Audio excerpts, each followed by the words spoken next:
Le tantra, la connexion à soi et à l'autre, ce qu'on propose pour moi, c'est vraiment juste un espèce d'outil pour pouvoir aller regarder à l'intérieur de soi et aller voir ce qu'on ressent et ce qu'on aime. Et c'est en aucun cas, mais en aucun cas, une religion, quoi. Ma gourou spirituelle qui le dit, c'est mon kiné. Le bassin, c'est un carrefour de force. Et il se passe plein de choses. Le périnée, c'est le plancher pelvien, mais il y a les organes sexuels, digestifs, c'est vraiment... Voilà, vous rendez ce que vous avez mangé à la terre, etc. Et donc même chier, c'est sacré. En fait, moi, quand je vous entends en parler, et mon expérience du tantra, c'est qu'en gros, ça ressemble à des ateliers de développement perso. Ouais. Sauf que ça parle moins. Il n'y a pas le blabli blabla, les explications, la théorie, et c'est vraiment très centré sur l'expérience. Ouais, c'est vraiment... se connecter à son énergie de vie, mais dit comme ça fait vraiment babos.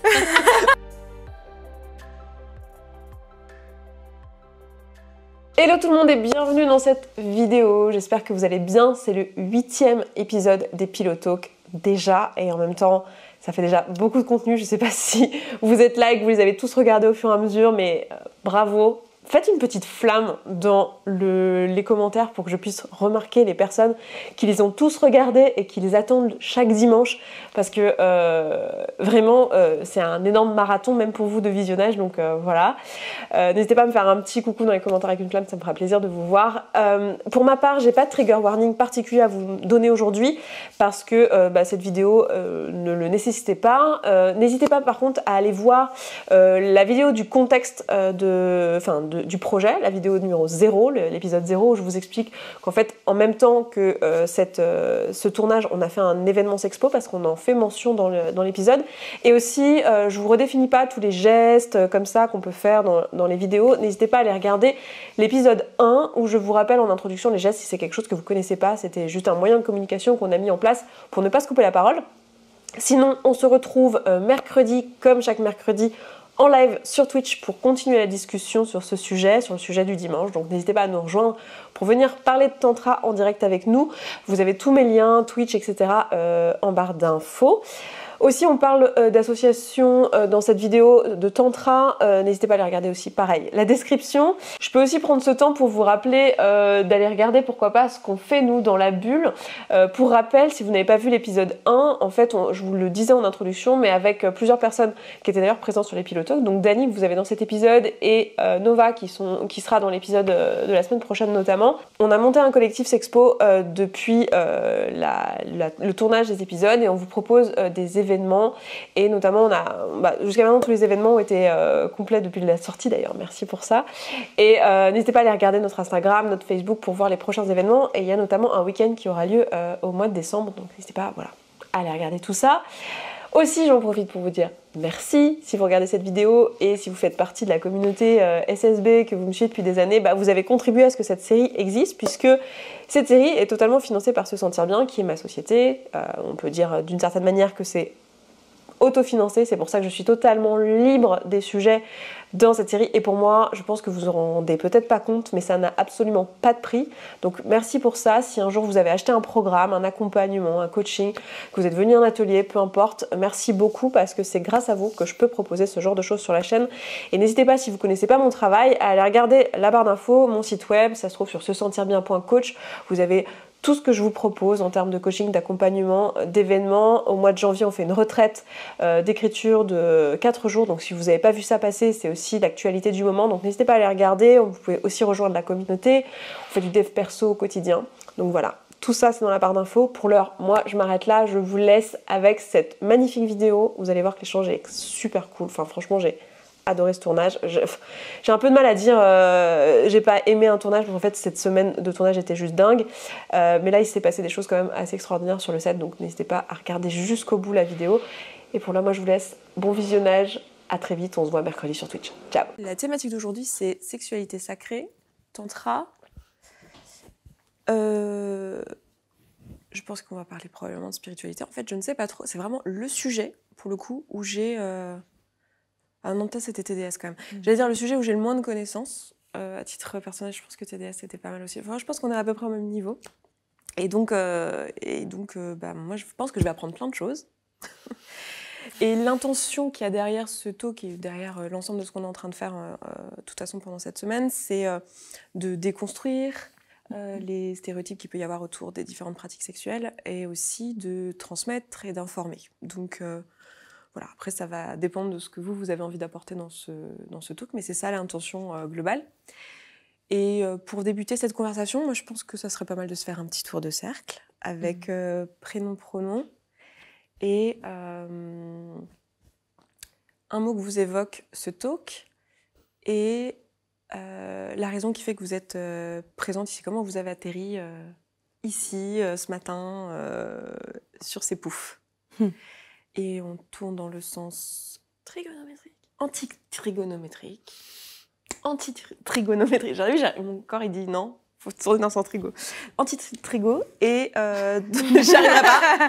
Anti-trigonométrique, je l'ai. À partir de la première personne qui se porte volontaire pour commencer. Voilà. D'accord. Petite ambiance du matin, tranquille. Après petite nuit. Après petite nuit, avec jolie cérémonie tantra hier.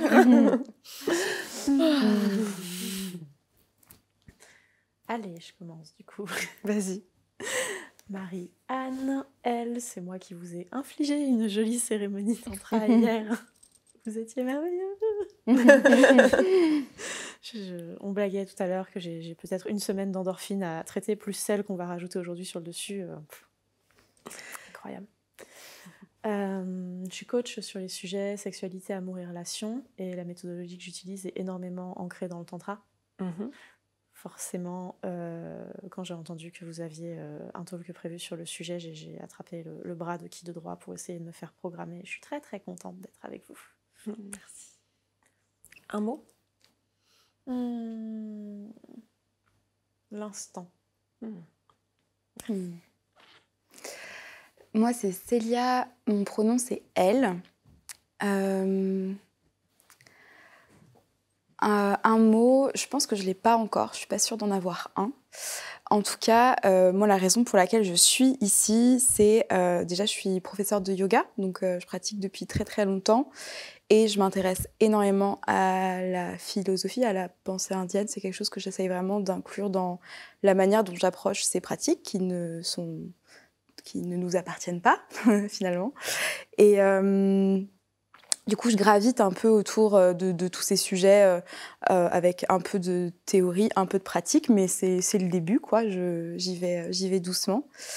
Et du coup, le mot qui me vient, c'est conscience, dans plein de sens, plusieurs sens du terme, ouais. Moi, c'est Esther. Elle, le mot qui me vient avec ce sujet-là, c'est présence. Et pourquoi je suis là? Alors, je suis youtubeuse. Et j'ai organisé. Et j'ai eu une idée un peu à la con. Qu'on se dise de dire, tiens, et si on parlait de fesses pendant une semaine sur YouTube? Voilà. Moi, c'est Dani, pronom elle. Le mot que ça m'évoque, c'est communion, qui est mon mot favori dans la vie. Et pourquoi je suis là? La spiritualité, pour moi, c'est quelque chose de central dans ma vie, et je sens que c'est aussi impressionnant d'en parler publiquement que de la sexualité, d'ailleurs, pour moi. Et encore plus via la sexualité, qui est un sujet, une valeur très très forte pour moi. Le tantra, j'aime bien le tantra, même si je considère que ce que je connais du tantra, c'est plus du néo-tantra à l'occidental. Je me suis pas tant penchée que ça sur la philosophie. Bon, j'en ai des idées, mais pour moi, c'est pas... voilà. Mais par contre, la notion de sacré me parle énormément. Voilà. Merci. Moi, c'est Marianne, pronom elle. Moi aussi, le mot que ça m'évoquait, c'était plutôt conscience. Mais je pense qu'il y a aussi, je vais dire, intimité, du coup. Et donc, je suis là parce que, enfin, je pense qu'on m'a appelée parce que j'ai cofondé une association de tantra, qui organise des événements de tantra. J'avais aussi participé à la création d'un festival de tantra. Pour autant, je ne suis pas du tout animatrice de tantra. Je me considère plus comme facilitatrice d'espace et comme, voilà, comme gardienne d'un nid. Notre association s'appelle The Nest. Et notre but, c'est de permettre au plus grand nombre de pouvoir accéder à cette pratique. Voilà, je sais pas, j'ai pas énormément de connaissances non plus sur le tantra hindouiste. Nous, je pense que ce qu'on propose, c'est plutôt du néo-tantra et un accès un peu différent à la connexion à soi et à l'autre.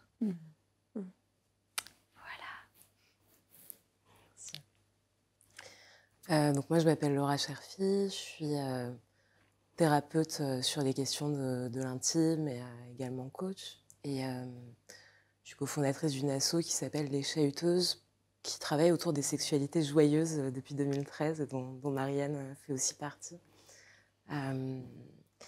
Et en fait, nous, depuis 2013, on s'intéresse à tout ce qui sort des scripts sexuels habituels. Et donc, les questions de tantra, également de slow sex, en font énormément partie. Et moi, ce que j'aime dans le tantra, et particulièrement en tant que thérapeute, c'est l'aspect psychocorporel. Merci. J'ai oublié de le dire parce que je blaguais, mais je pense comme il y en a ici qui ne me connaissent pas forcément, on est aussi coach au sein de mon entreprise qui s'appelle Se Sentir Bien. Et on a beaucoup de pratiques autour du corps, autour de la relation au corps, à soi. Et on accompagne aussi les personnes, là c'est tout nouveau, on est en train de le commencer, mais on accompagne les personnes dans leur polyamour, dans le fait d'ouvrir les relations, dans toutes les questions de jalousie, de est-ce que c'est juste pour moi, et toutes ces questions-là. Donc voilà, pour que vous sachiez, parce que ça risque d'arriver dans la conversation. Voilà. Je me suis dit, bon. Moi, je pense que la première question que je trouverais cool qu'on se pose, c'est qu'est-ce qu'on met derrière tous ces mots ? Tantra, on a parlé de slow sex, on a parlé de sexualité sacrée, de néo-tantra, alors moi j'avais jamais entendu. On arrive. Et voilà, donc qu'est-ce qu'on a envie d'en dire ? Est-ce qu'il y en a qui ont envie de se lancer à expliquer un petit peu, puis après on complète en popcorn. Voilà, ça vous va ? Pour compléter. Vas-y. Comme on a beaucoup abordé le néo-tantra en opposition au tantra classique, je voudrais donner du contexte. Ouais. Le tantrisme, c'est une philosophie holistique, donc complète, qui a pour finalité d'aider l'humain à s'élever et qui prend en considération énormément d'aspects de sa vie pour l'aider dans son élévation du, on va dire, humain vers le divin, ou vraiment tout près, qui sont son corps, c'est-à-dire son alimentation, l'exercice physique, la méditation dans une certaine mesure parce que régulation nerveuse, ses émotions, son énergie. On travaille beaucoup avec les chakras et les centres énergétiques en tantra. Sa sexualité, ses relations, son purpose, chemin de vie. J'en oublie peut-être un, mais j'ai tous mes doigts normalement. Et le néo-tantra tel qu'il a émergé en Occident reprend beaucoup l'aspect sexualité du tantra qui avait besoin beaucoup d'être réhabilité chez nous. Donc il y a eu un focus pas forcément dommageable qui s'est fait sur cette section, dans la mesure où si c'est fait respectueusement, une personne qui s'intéresse au néo-tantra va faire attention à son énergie, va traiter son corps avec respect, va être intéressée à sa régulation émotionnelle, et le reste risque de suivre naturellement. Cependant, oui, si on parle uniquement de sexualité sacrée, on va se retrouver dans une optique plutôt de néo-tantra. C'est marrant parce que moi, c'est pas forcément ce que j'entends par néo-tantra quand je dis qu'on pratique le néo-tantra, en tout cas dans notre association. En fait, le truc, c'est que quand on dit tantra, Souvent, d'ailleurs, si on regarde sur Internet, on tombe sur tout et n'importe quoi. On tombe souvent sur des sites hyper moches, d'ailleurs. Un design horrible avec des vieux Bouddhas et du rouge partout. Ouais, du Windows 98. Et souvent, il y a écrit vraiment tout un tas de trucs. Déjà, il y a écrit sexe. Et puis, il y a écrit dérive sectaire. Et en fait, le tantra, ça regroupe tout et n'importe quoi. Et c'est pour ça que moi, je parle plutôt de néo-tantra, pour juste différencier une religion quasiment, parce que c'est une spiritualité qui est très, très ancienne, et qui a même pas été qu'en Inde, qui a traversé plusieurs pays de l'Asie. Moi, je parle vraiment d'une spiritualité qui a été amenée en Occident. Pour moi, c'est Osho qui a ramené... je ne sais pas si je me trompe, parce que je pense qu'il y a pas que lui. Surtout Osho, je ne sais pas si vous connaissez. Osho, c'est un maître spirituel qui a créé un ashram en Inde, qui a eu énormément de succès, parce qu'il a réussi à faire la transition entre la spiritualité indienne et l'Occident. Et donc, il y a eu énormément de gens, notamment aux États-Unis, mais dans le monde entier, qui sont allés dans son ashram et qui ont un peu découvert la lumière, qui ont dit « mais c'est génial », et qui ont ramené leurs potes. Et le truc est devenu beaucoup trop énorme. Et après, ils ont déménagé l'ashram aux États-Unis. Et après, c'était le gros bordel. Si vous voulez, vous pouvez regarder Wild Wild Country. Si vous voulez la secte, dérive sectaire. En fait, j'ai entendu parler ici, en fait. Mais par contre, les bouquins que ce mec écrivait étaient extraordinaires, et les méditations qu'il a créées étaient incroyables. Et ouais, c'est ça. Il a fait notamment des méditations dynamiques, ce que nous, on ne connaissait pas en Occident, parce qu'on n'arrive pas à se concentrer. Donc, il a créé des méditations, notamment par la respiration, où tu sens toute ton énergie après qui circule. Et nous, c'est plutôt ce truc-là qu'on essaye d'amener et de pratiquer aujourd'hui. C'est un peu du tantra pour occidentaux, en fait. C'est une façon de réveiller ton énergie. Et ton énergie, souvent, c'est une énergie sexuelle. Mais après, le tantra, le sexe, pour moi, c'est une partie du tantra. Mais tout est lié, en fait, à ton énergie sexuelle. C'est ton moteur. Moi, je prends... Ouais. Je voulais te donner raison, mais je m'excuse pour l'interjection. Je me rends compte qu'elle est sortie avant que je la... si tu remplaces sexe par vie, finalement, juste en switchant les mots, parce que cette pulsion de vie, de désir, de vouloir se projeter, se reproduire, et pas forcément se reproduire au sens descendance, enfant et tout ça, mais voilà, cette pulsion d'aller vers l'autre et de créer et de se reproduire dans ses créations artistiques, physiques, dans le travail, c'est la vie, en fait. Si on remplace subitement sexualité par vie, en effet, on rentre absolument dans ta vision. En tout cas, je crois qu'il y avait Célia. Ouais, pardon, je voulais un peu cacher ma main, mais elle était timidement levée. Pardon, mais je voulais juste apporter un petit complément aussi à tout ce contexte que je trouve intéressant. C'est quand on parle du tantra, quand tu décrivais le tantra tel qu'il est écrit dans les corpus de textes qui sont issus à la base de la pensée indienne. Il y a beaucoup d'autres textes. Et quand on fait du yoga, par exemple, on se base beaucoup sur les Yoga Sutras, par exemple. Et en fait, je voulais juste... amener ce truc qui me semble hyper important, de ce qui différencie le tantra d'autres courants philosophiques et de pratiques qui sont aussi mélangés avec le yoga, l'hindouisme, un peu le bouddhisme, etc. C'est que le tantra, c'est la divinisation du corps. Alors que d'autres courants de pensée indienne vont être un petit peu comme ce que nous, on a dans nos propres corpus philosophiques, qui est le corps, il faut s'en détacher et se détacher de tout ce qui nous amène comme information, parce que c'est fallacieux et il n'y a que l'esprit et on se connecte au divin par l'esprit.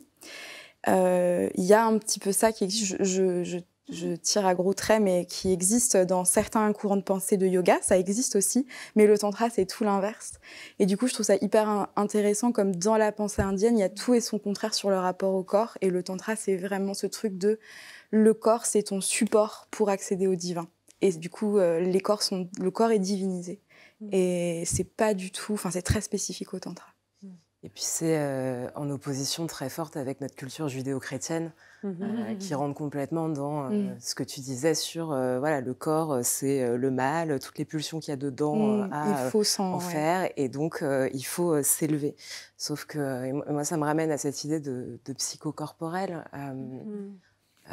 Moi, le problème que j'ai trouvé en accompagnant les personnes par la pensée, alors c'est vrai qu'en matière de sexualité, par exemple, il y a plein de choses à déconstruire juste au niveau mental, des informations, d'éducation sexuelle qui sont intéressantes. Mais moi, je me suis retrouvée dans des problématiques où, en fait, ma tête, philosophiquement, elle comprend. OK, philosophiquement, par exemple, je ne veux pas ressentir de jalousie. On parlait de jalousie tout à l'heure. Donc, OK, moi, je suis hyper open, voilà, pas de souci. Oui, le corps de l'autre ne devrait pas m'appartenir. Mais émotionnellement, mon corps, il n'est pas toujours d'accord, il n'est pas toujours... il suit pas toujours. Et effectivement, moi, ce que j'aime vraiment beaucoup dans le tantra, c'est cette intégration du corps, un peu comme une boussole aussi, et comme une partie de nous qu'il s'agit d'intégrer. Et du coup, de fait, c'est un support excellent pour parler pour envisager tout ce qu'il y a autour de nos sexualités. Mais tu parlais de connexion tout à l'heure.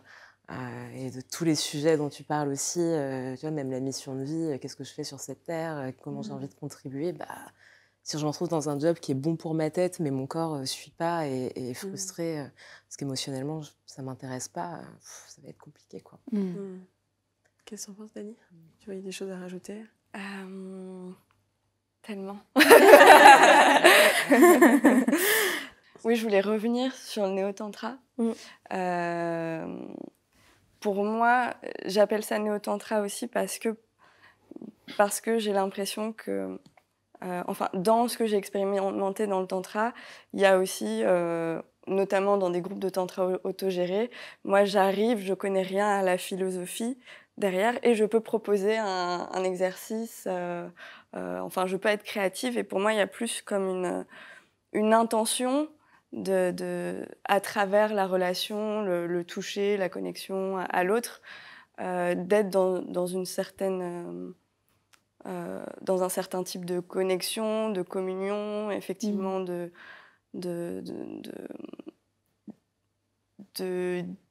divinisation du corps. En tout cas, de passer par le corps pour accéder à quelque chose. Et pour moi, c'est ça que j'appelle le néo-tantra. Parce que j'ai l'impression que le tantra, mais peut-être que je me trompe, derrière, effectivement, c'est plus lié à l'hindouisme et aussi à toute une philosophie dans lesquelles j'ai l'impression que plein de gens qui font du tantra à l'occidental ne se retrouvent pas ou n'y connaissent rien, et pourtant on dit oui, je vais faire du tantra, je fais du tantra, etc. quoi. Voilà. Et c'est aussi quelque chose que j'aime beaucoup, ce que vous disiez là sur la spiritualité dans le corps, en fait, parce que effectivement je crains un peu ces spiritualités hors sol, que je vois un peu comme des fuites, au même titre que les drogues, par exemple, ou que regarder Netflix pour s'anesthésier, quoi. Moi, je sais que je peux avoir tendance, des fois, et c'est OK, d'aller chercher quelque chose qui va me permettre, dans la spiritualité, qui va me permettre de ne pas ressentir ce que je ressens. Et en même temps, pour moi, c'est pas ça que je veux vivre. Je veux vraiment vivre une spiritualité incarnée. Et le tantra ou le yoga, pour moi, c'est des moyens vraiment très concrets d'aller toucher ça, quoi. J'avais jamais pensé que la spiritualité pouvait être un tampon émotionnel, comme on l'appelle chez nous. D'accord. Tout. Okay. Le bypass spirituel, la grande je connaissais le chocolat, je connaissais la masturbation, je connaissais Netflix, mais alors... il y a un mot spécial, comme tu disais, le bypass spirituel ou la positivité toxique, la version très spiritualité New Age, dev perso. T'inquiète pas, il y a une leçon dans cette épreuve. Oh. Oui, là, ça va pas. Il y a aussi ça, mais pour moi, il y a aussi vraiment le truc de la matière est une illusion. Ça va faire du bien de pas y penser. Moi, du coup, j'ai une question dans tout ce que vous venez de dire. où est-ce que s'inscrit le slow sex dans tout ça? Moi, moi ce que j'ai découvert, en tout cas en découvrant le slow sex déjà, c'est l'idée que on a le droit d'aller à notre rythme. Parce qu'on est quand même dans une culture où les standards porno et consuméristes, et même la société dans laquelle on va très vite. Et du coup, il y a une espèce d'accélération du rythme des rapports sexuels qui est... Enfin, voilà, moi, je me suis rendu compte que tardivement que j'avais vécu des traumatismes sexuels. Et je me suis rendu compte encore plus tardivement que, en fait, dans cette sexualité rapide, parfois juste, j'étais... Enfin, voilà, je sentais plus, je savais plus ce qui me se passait. Ça allait trop vite pour moi, en fait. Et je crois qu'il n'y a pas besoin d'avoir vécu des traumas, en fait, pour que cette sexualité, elle aille trop vite pour nous. Parce qu'il y a plein de questions qui se posent. Et voilà, dans une sexualité, alors d'autant plus quand on découvre une sexualité, quand on découvre un ou une partenaire. Tout à l'heure, tu parlais de connexion à soi, de connexion à l'autre. Et enfin, je sais pas, tout ça, moi, ça me prend du temps, quoi, pour être vraiment présente. Et du coup, voilà, moi, je rapproche le slow sex du tantra parce qu'il y a cette autorisation de se dire, en fait, c'est une expérience. Et l'expérience, elle va au rythme auquel vous avez envie, besoin que ça aille. Et après, pour moi, la spécificité du slow sex, et que j'aime beaucoup, c'est l'idée que... en tout cas, ce que j'ai découvert en pratiquant le slow sex, c'est qu'en ralentissant énormément, la sensation augmente énormément. Elle s'étire. Ouais. Et là, il y a un espèce de truc de, ok, donc pour étirer les sensations et les agrandir, j'ai pas besoin, tu vois, de bourriner ou quoi. En fait, je peux juste vraiment prendre le temps de plonger dedans et faire waouh. Et du coup, moi, ça m'a beaucoup soulagée dans l'idée que mon rythme était ok, que c'était ok d'aller lentement. Donc, je le dis, les gens, c'est ok d'aller lentement. Si vous en avez envie. Tu voulais rajouter, Marianne ? Saviez-vous que le tube moyen maintenant sur les réseaux de diffusion de contenu porno s'est stabilisé à 12 minutes ? C'est le temps standard pour une branlette. Et c'est triste quand même. 12 minutes. Bah, on n'a pas le time. Hein. On vit dans une société où clairement... Donc, ouais, l'accélération sale des pratiques. Marianne ? Moi, ce que j'avais envie de rebondir sur ce que tu disais par rapport au mot aussi que j'ai dit tout à l'heure, c'était intimité. Ouais, pour moi, en fait, là où slow sex et tantra, c'est assez connecté, c'est au niveau de l'intimité. En fait, moi, je me rends compte que justement, dans cette société où il y a tous ces trucs de porno, de consommation aussi du sexe, voilà, je sais pas comment dire, mais de rythme effréné, il y a... en fait, on prend aussi plus le temps, je pense, pour s'échapper. Et pour moi, en fait, ce dont j'ai pu faire l'expérience après 10 ans de pratique de tantra et autres, c'est qu'en fait, moi, j'ai vécu des moments d'intimité extrême en regardant des gens dans les yeux, tout simplement. Et je sais qu'une fois, j'ai eu une pratique de tantra où j'ai eu un, je sais pas, un truc vraiment électrique, mais juste, je pense qu'on s'était touché avec la personne en face. Et tout comme une fois, je me suis mise à pleurer parce que quelqu'un m'a fait ça. Alors que c'était extrêmement fin et en même temps, c'était tellement intense. Et je pense que c'est vraiment ça qu'on essaie de toucher. Je pense que c'est cette intimité dans le slow sex. Pardon, tu voulais Mais vas-y, et j'irai après. Déjà, ça m'amène en fait à la deuxième question que je voulais vous poser là-dessus, et je pense qu'en plus c'est le bon moment, mais c'est en fait pour beaucoup de gens qui connaîtront pas du tout, et pour avoir déjà essayé de trouver cette information sur Internet, en fait ça ressemble à quoi en pratique le tantra ? On est là. Genre, qu'est-ce qu'on fait ? Parce que là, tout à l'heure, tu as parlé on peut proposer des exercices et tout. Alors, on fait quoi ? On va se poser dans un coin avec un papier et un stylo et on va faire des exos. Alors, question 1, à quoi ça ressemble en pratique Moi, j'ai envie de laisser aux spécialistes l'idée, de vraiment décrire des pratiques, mais j'avais juste envie de Tout le monde est légitime pour parler de ça. Non, tu connais la maison. Oui. Tout le monde est légitime pour parler. Mais j'avais juste envie de rentrer par la grande porte d'abord, mais j'ai l'impression, et je crois que c'est il y a 2 jours que tu l'as dit, Marianne, et ça m'a vachement marqué, que le point commun là dans tout ce qu'on dit, que ce soit des pratiques de sexualité sacrée, de tantra, de slow sex, c'est cette idée de créer des espaces où on sort et tu as dit tout à l'heure aussi, des scripts de à quoi ça ressemble la sexualité, à quoi ça ressemble, c'est quoi les sensations qu'on est censé avoir dans notre sexe, dans notre bassin, dans un rapport hétéro, voilà, et de se dire, et donc du coup, à quoi ça peut ressembler à plein de choses du moment qu'on crée un espace pour créer de l'intimité avec soi, avec l'autre, avec nos sensations dans notre ventre, dans notre sexe.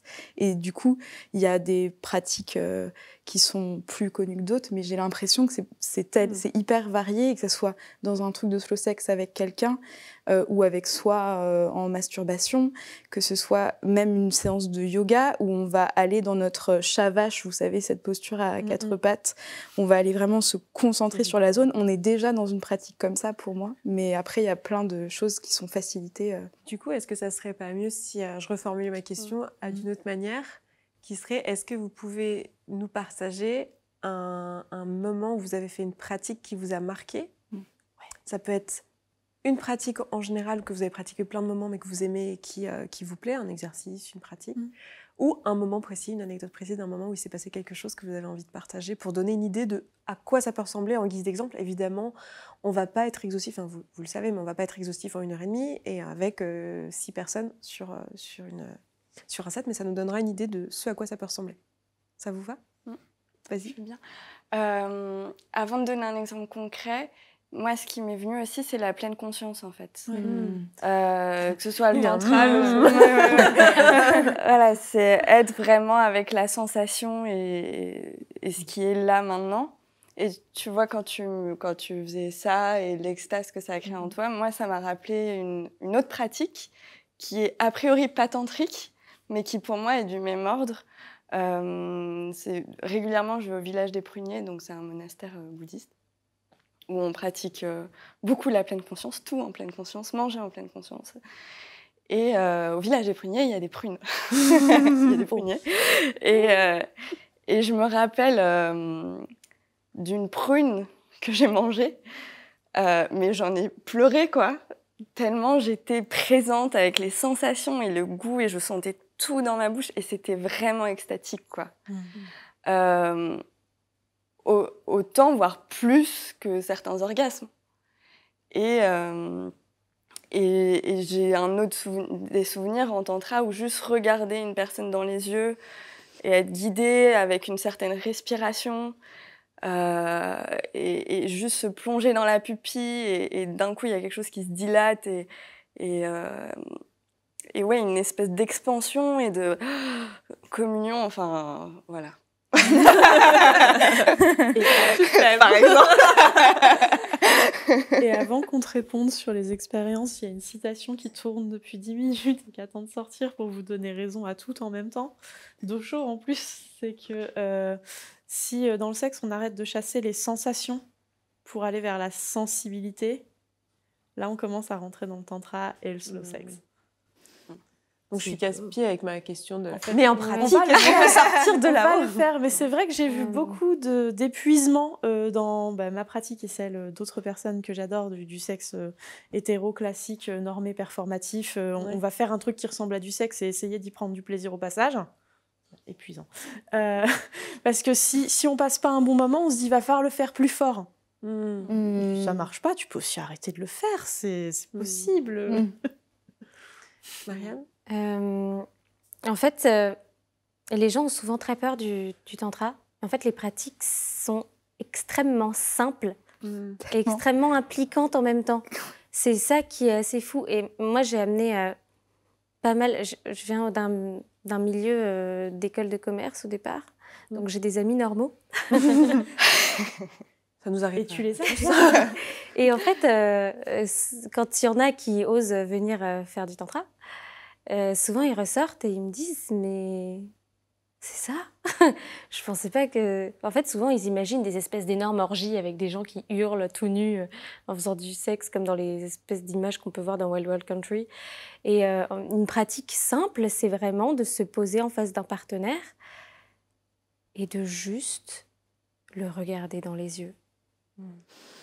Juste ça.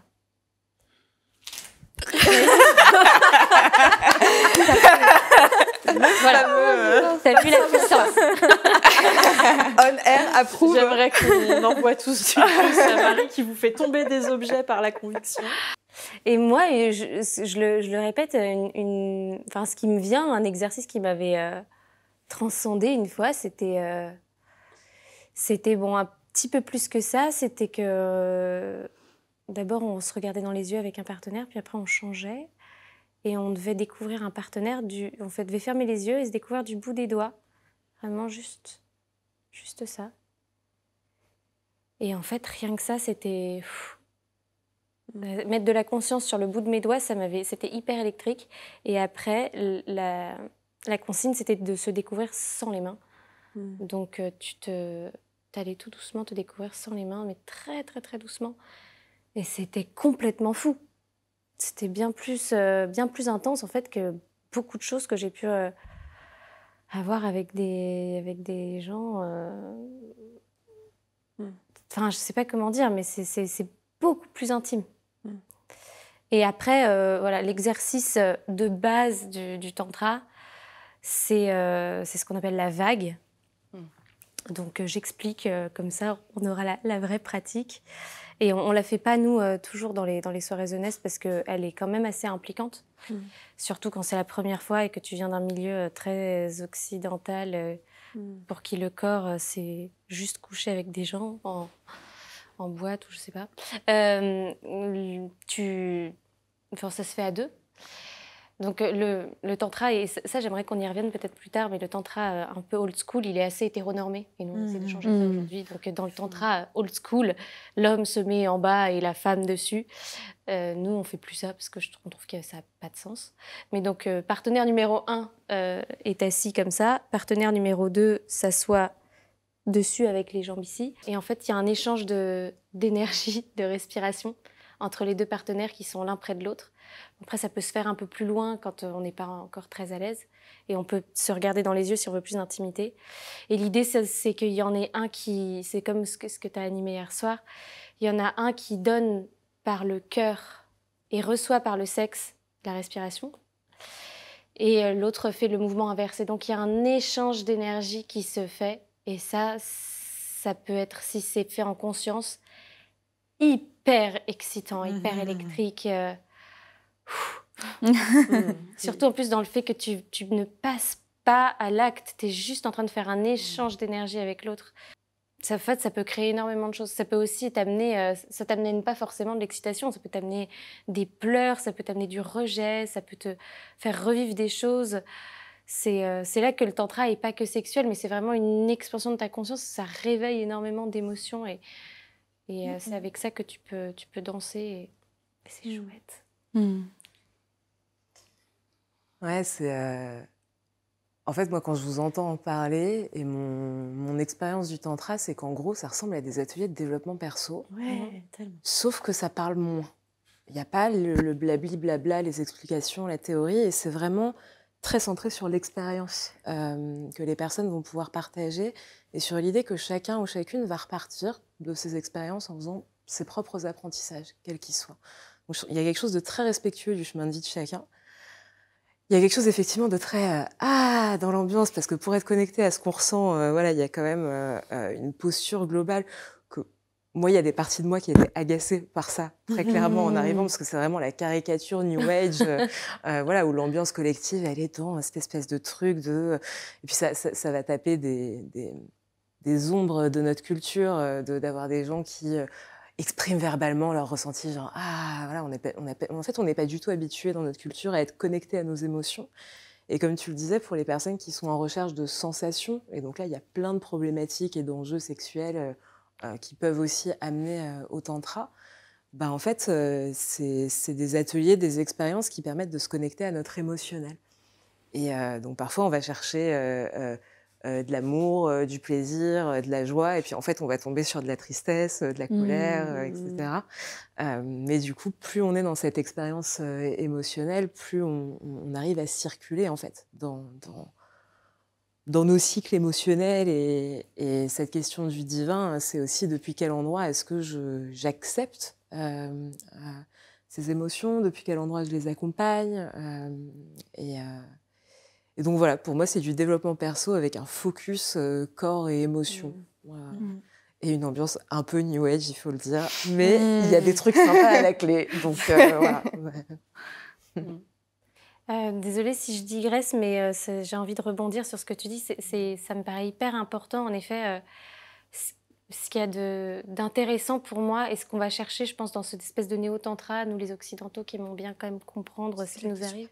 Mais tu peux y aller. Ah. Mais Le talent. vas-y. c'est justement, voilà, je me retrouve en face de cette personne avec qui je fais un exercice qui est finalement assez simple et il m'arrive telle émotion. Et en fait, c'est d'aller chercher, d'aller essayer de comprendre, mais de ressentir ce qui se passe et d'aller voir pourquoi il se passe ça. Et c'est ça qui est assez extraordinaire, c'est que c'est un genre de thérapie d'expansion de conscience, mais via l'autre. C'est-à-dire que plutôt que de rester chez moi à méditer sur qui je suis et quelles sont mes sensations et mon rapport au monde et à la spiritualité, en fait, c'est l'autre. L'autre est un miroir pour moi. Et c'est ça que je trouve assez extraordinaire dans le tantra et dans toutes les sensations. Pourquoi est-ce que, si je te regarde, d'un coup, je me mets à pleurer de ouf? Ça, pour moi, c'est assez extraordinaire. Et je pense qu'il y a un truc qui est assez proche de la sexualité à ce niveau-là. C'est que, enfin, je ne sais pas si ça vous est déjà arrivé, mais moi, ça m'est déjà arrivé plein de fois d'avoir des poussées d'émotions de dingue pendant l'acte sexuel et de se mettre à pleurer. Sauf que si tu fais ça avec quelqu'un que tu connais pas, il va se dire c'est qui cette tarée. Et là, au moins, avec le tantra, je trouve que tu peux aller vraiment explorer ce truc-là et aller avec tes émotions. Ouais, les émotions n'ont pas besoin de rester à la porte, quoi. Ouais. Ce qui me vient aussi, c'est que pour moi, parfois, c'est pas évident de rencontrer les gens quand je les connais pas. Tu fais quoi dans la vie? Enfin, la première connexion par la parole est pas toujours évidente pour moi. Parfois, j'ai la flemme. Et dans le tantra, ou ce genre d'exercice, qu'on appelle ça tantra ou pas d'ailleurs, parce que finalement, des exercices de consentement peuvent vachement s'apparenter à ce type d'exercice, et tout le monde n'appelle pas ça tantra. Pour moi, parfois, c'est beaucoup plus facile de connecter à une personne d'abord en passant par le regard ou le toucher, et je trouve la connexion beaucoup plus juste et vraie. Enfin, c'est beaucoup plus facile de trouver la justesse parce que justement, on est dans le corps, que quand je suis dans le mental à me dire « Ok, t'es qui comment on s'appréhende ?» et tout ça. Et je me rappelle au début de quand je venais aux événements Sexpo, je voulais arriver pile à l'heure ou un peu en retard parce que j'aime pas trop les trucs du début où on se connaît pas et on sait qu'on va faire des trucs peut-être. mais voilà, on essaye de combler le vide un peu, et je préférerais arriver et rentrer direct dans de la connexion. Dans l'exercice. Ouais, et du coup, une relation que je trouve plus vraie et juste, enfin, qui nourrisse plus la connexion que le small talk, quoi. J'ai eu de la chance, paradoxalement. Covid a un petit peu bougé nos habitudes. Mais la résultante de ça, c'est que je me suis retrouvée à m'entraîner à l'œuf de jade, qui est une pratique qu'on développera peut-être plus tard. Mais c'est une pratique de connexion avec soi et principalement son sexe pour les personnes porteuses de vulve, où l'objectif, c'est de développer les sensations, éventuellement de libérer des énergies qui seraient bloquées, de libérer des énergies traumatiques et des tensions qui seraient bloquées, et de vraiment reconstruire la pleine possession et éventuellement la pleine jouissance de sa vulve. Et on peut faire plein d'autres choses avec, qui sont merveilleuses. Et ce call a rassemblé 240 nanas. Wow. 240 personnes en train de faire de l'œuf de jade ensemble, dans un espace qui rituellement avait été créé, où on a décidé de faire une intention et d'essayer de se retrouver à un niveau énergétique cosmique. On n'est pas à côté, mais on est tout ensemble. Et je crois qu'on a toutes un petit peu pleuré quand même, notamment à la fin de la pratique, quand on s'est toutes de nouveau rapprochées de l'écran et qu'on a vu tous ces visages roses et contents et décoiffés, avec probablement un peu d'huile de coco quelque part par là, si on s'était remis une mèche, et c'était fou. Un instant de vulnérabilité avec 240 personnes en même temps dans le monde entier qui ont décidé d'aller rechercher et réclamer le territoire de leur vulve. Politiquement aussi, ça faisait quelque chose de très fort et voilà, je m'en rappellerai, je pense. Tu peux nous dire un petit peu ce que c'est l'œuf de jade pour les personnes qui regardent? L'œuf de jade, c'est un œuf en pierre précieuse, relativement petit.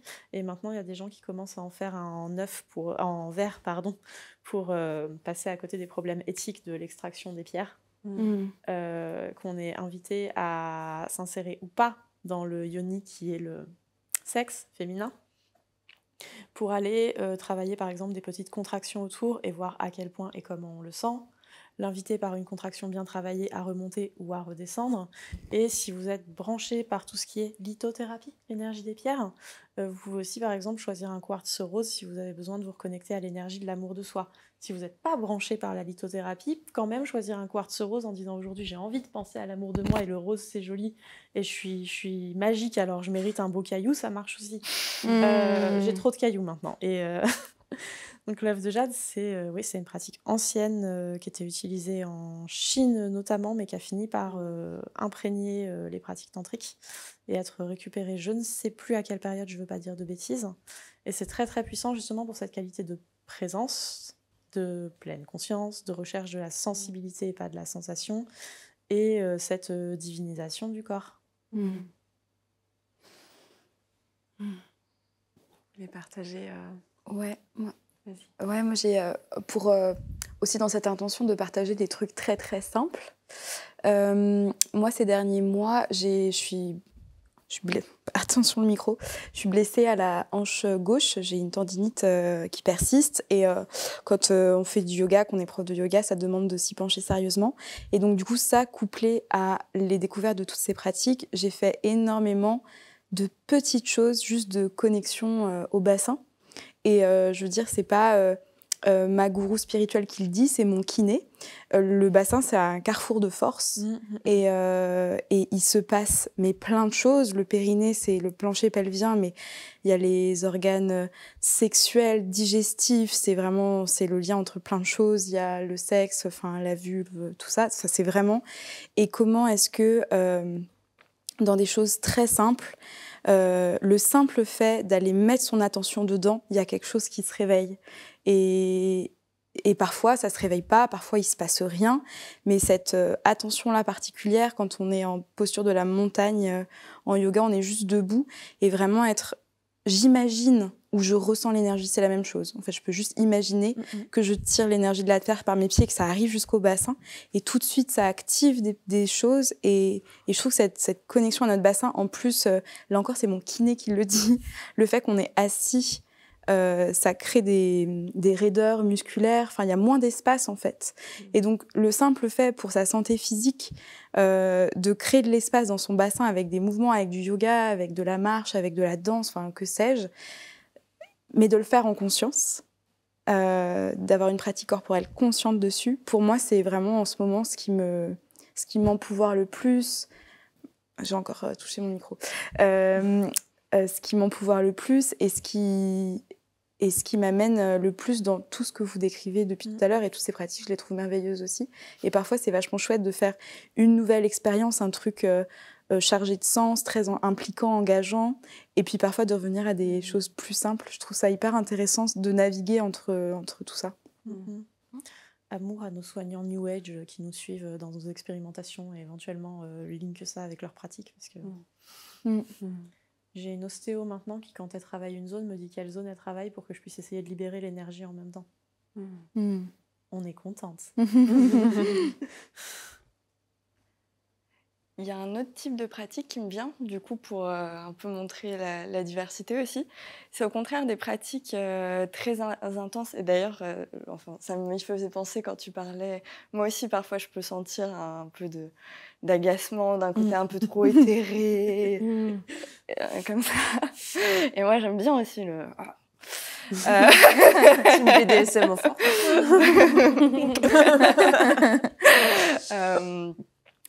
Par exemple, les méditations d'Osho, c'est hyper intense dans la respiration. Et je crois que la première méditation que j'ai découvert d'Osho, c'est un truc où justement l'idée c'est de faire n'importe quoi, de crier, de sauter, de sortir tout. Et je vois que c'est une autre forme, que ça amène à la pleine conscience en fait. Parce que ça permet de rentrer dans le corps, de sortir aussi tout ce qui nous encombre, quoi. Et du coup, c'est pas forcément toujours hyper lent, même si la lenteur permet quelque chose. Le défoulement aussi, je trouve, permet autre chose, quoi. C'est le type de pratique. En fait, dans les pratiques du tantra, ça consiste surtout, je pense, avant tout, à lâcher le mental. Donc, tu peux avoir... nous, on fait toujours, par exemple, avant nos soirées, on fait toujours un échauffement de 15 minutes pour que les gens arrivent et commencent à vraiment lâcher tout leur encombrement cérébral de la journée, quoi. Et en fait, ça peut passer par de la danse vraiment intense, ou il y a aussi une méditation d'Osho qui est hyper connue qui s'appelle le chakra breathing, qui consiste à respirer. Elle est hyper chelou. Si jamais t'as jamais fait de tantra, tu rentres là-dedans, tu sors tout de suite. En tout cas, moi, c'était ça, la première fois que je l'ai faite. Parce que ça consiste vraiment à respirer dans tous tes chakras. Donc, tu pars du chakra racine. Puis, je suis obligée. Je sens que la première fois qu'on m'a dit respire par, je sais plus, la tête, j'étais à 1. Ouais, respire par la tête. Très bien. C'est petit cours d'anatomie. En fait, tu penses à tes chakras quand tu respires, mais du coup, ça donne des respirations. Ça fait que t'as genre des gens qui sont en groupe et qui pendant ça peut durer 45 minutes en plus. Hein. Ils font autant te dire que genre si t'es pas habitué, ça peut être ultra violent. Et en fait, tu penses à chacun de tes chakras quand tu respires, et ça te permet de lâcher ton mental et d'avoir ton énergie qui circule, et à la fin, tu es complètement en transe. Puis ça te met aussi en hyperventilation. Hyperventilation. Il se passe vraiment des choses au niveau hormonal, biologique. Conscience, c'est un peu comme une drogue, en fait. Oui, tu cherches un état modifié de confiance, mais tu as la même chose avec le BDSM, mais sauf que tu es sur les endorphines. C'est les hormones. Ouais. T'as aussi l'ocytocine, l'ocytocine dans le tantra, qui est vachement... Il est temps d'admettre qu'en vrai, j'étais dans tous les talks état de conscience modifié.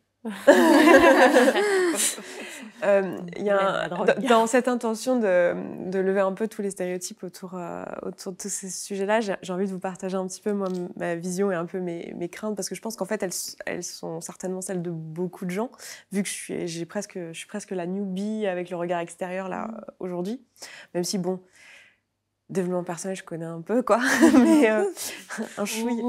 En fait, alors, moi, j'ai un rapport assez électrique, je pense, à tout ce qui est spiritualité, parce que pour l'histoire, je pense que beaucoup ici ne le savent pas. J'ai grandi dans une secte. Et du coup, moi, je me suis extraite de ça, j'avais 18 ans. Donc, en fait, tout ce qui est dérives sectaires, etc., tout ce qui potentiellement amène à des dérives sectaires. Quand on parle un peu de spiritualité, en plus, j'ai une formation à la base scientifique. J'ai fait des études scientifiques assez poussées, assez longues. Et du coup, j'ai une approche... quand on me parle d'énergie et qu'on ne m'explique pas, ou que la personne a oublié qu'en fait c'était peut-être une métaphore, ou peut-être en tout cas quelque chose de l'ordre de la croyance, et qu'on ne sait pas, mais que c'est utile, et que c'est une proposition, et qu'on ne me le dit pas, c'est vrai que je vais avoir un mouvement de recul. Plus une autre chose moi qui me touche beaucoup, mais on en a un peu parlé, on l'a touché un peu, mais c'est dans le tantra, en tout cas, cet aspect très hétéronormé dans lequel moi, je ne me reconnais pas, mais je crois qu'on est toutes ici, dans cette culture-là, à ne pas se reconnaître là-dedans. Plus des traumas, moi, que j'ai pu avoir étant enfant au niveau de ma vulve, qui fait que de l'extérieur, je n'ai presque pas de sensation. Donc, en fait, la notion de soi présente, etc., c'est un truc, ça ne me parle pas, moi, à part, je crois que je fais partie des quelques vulves rares où sans pénétration, il ne se passe pas grand-chose. Donc, il y a ça. Plus tout l'aspect un peu New Age, un peu agaçant dont on a parlé, etc. Donc en fait, ça fait que découvrir le tantra demande finalement, pour ma part, pas mal de travail de ok, pas de jugement là-dessus, pas de jugement là-dessus non plus, pas de jugement là-dessus non plus. Et en fait, c'est assez, je trouve que c'est assez inaccessible en fait.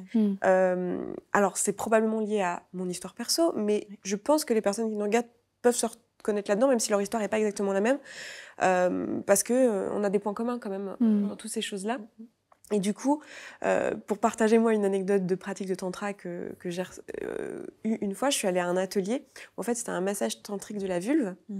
Et en fait, j'y suis allée vraiment en me disant ça, en me disant, on va peut-être te dire des choses, parler d'énergie et tout, ne te braque pas. On va peut-être parler même de physique quantique, ne te braque pas. Et j'ai une super vidéo sur la pseudo-science, physique quantique, tout ça, je vous la mettrai. Et juste sois en écoute et sois présente et prends tout comme des métaphores parce que finalement c'est ce que c'est. Et en fait, j'ai passé un excellent moment avec mon partenaire où j'ai reçu ce massage de vulve. Et en fait, j'ai quasiment rien ressenti, mais j'étais dans cette ambiance un peu agréable, douce, sans jugement, etc. Donc j'ai passé un bon moment reposant, tout ce qu'on veut, et je me suis endormie. C'était un massage qui durait une 20aine de minutes. Et en fait, je me suis endormie, puis je me suis réveillée genre en mode gong, j'étais pardon, ok, c'est la fin, très bien. Et à la fin, on a fait un cercle de discussion pour chacune surtout, et chacun dise comment c'était pour eux. Et tout le monde était en pleurs, j'ai ressenti des choses extraordinaires, etc. Et moi, je n'avais rien ressenti. Et je crois que c'est le moment de ma vie où je me suis sentie, dans mes souvenirs de tous les ateliers que j'ai pu faire, peut-être le moment où je me suis sentie le moins femme de ma vie. J'ai l'impression d'être passée à côté de quelque chose. J'ai envie de vous partager cette expérience déjà parce que j'aimerais que les personnes qui ont testé ce genre de pratique ou qui même juste une simple méditation guidée et qui ont eu le mental qui est parti, qui ne se sont pas mis dans la pratique, ne se disent pas qu'elles ont un problème et puis se reconnaître là-dedans.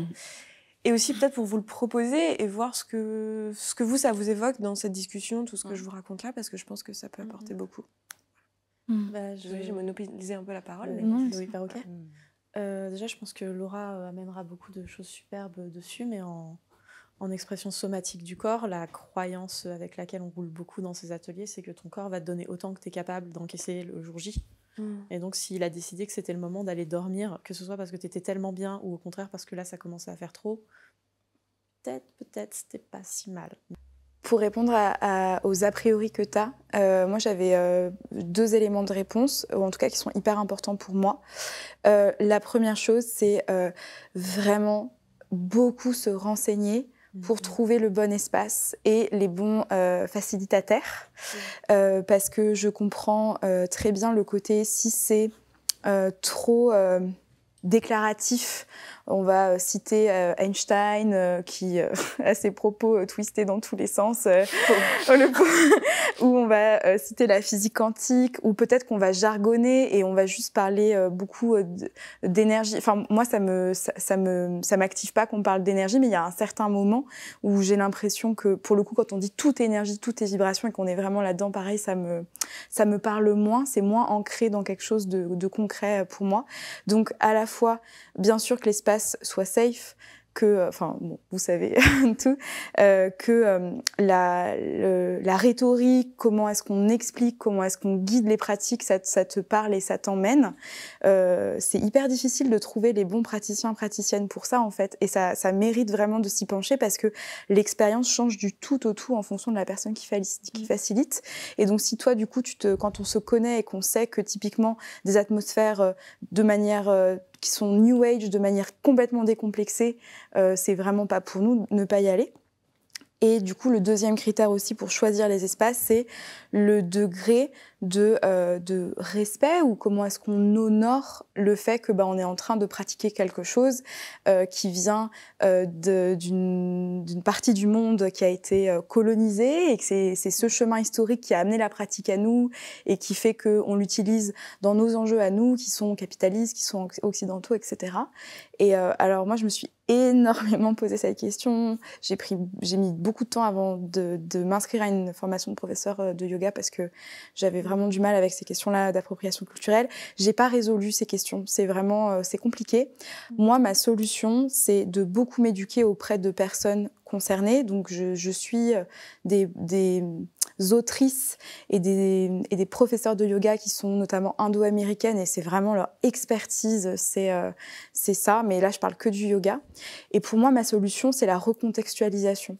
c'est d'avoir des personnes, des facilitateurs en face qui se sont quand même assez questionnés sur la question pour recontextualiser leur pratique, pour rappeler quelques éléments historiques et puis peut-être juste avoir un petit mot plutôt que de dire namasté à tout va, de rappeler d'où ça vient et de dire je vous invite, peut-être on peut ensemble honorer une tradition qui vient de telle et de le faire ensemble. Enfin, moi, je trouve ça hyper important de respecter les pratiques qui nous font tant de bien.